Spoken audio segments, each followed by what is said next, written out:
এই লিচি ড্রিঙ্কটা এইমাত্র আমার বাবা আর আমার ছেলে গিয়ে নিচ থেকে কিনে এনেছে, আমাদের নিচে যে দোকানটা আছে সেই দোকানটা থেকে।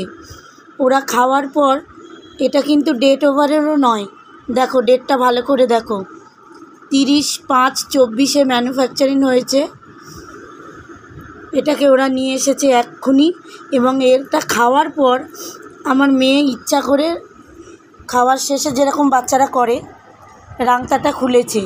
এই রাংতাটা খোলার পর এর মধ্যে একটা ছোট্ট কেঁচো টাইপের, এই দেখো আমার হাতের ওপরে দেখতে পাচ্ছ তোমরা আশা করি,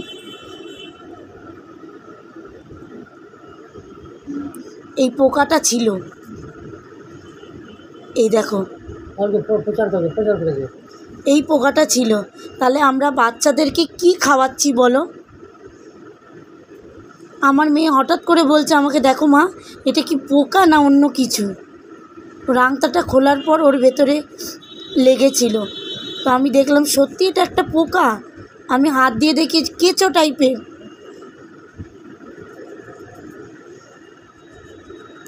এই দেখো,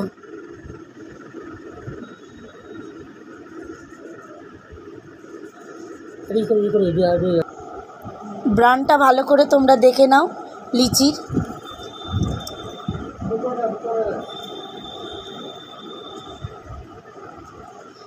এটা কোনো মানে কি বলবো, এই বছরেরই মে মাসের তৈরি,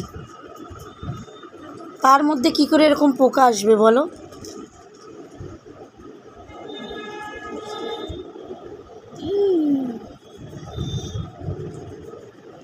এইসব তো এখন ভয়ও করে এদের খাওয়াতে। কোন ভরসাতে আমরা বাচ্চাদের খাওয়াবো? এতদিন 2-1টা ভিডিওতে আমি দেখেছি সবাই দেখায়, কিন্তু আজকে আমি সত্যি অবাক হয়ে গেলাম যে এটাও কি সম্ভব। এইসব কোম্পানিগুলো কিভাবে বানাচ্ছে এগুলো।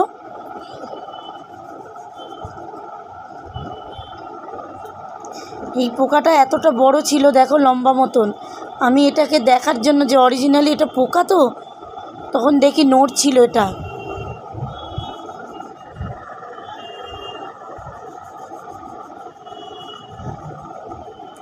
কি অবস্থা, দিনকাল কোথায় ঠেকছে।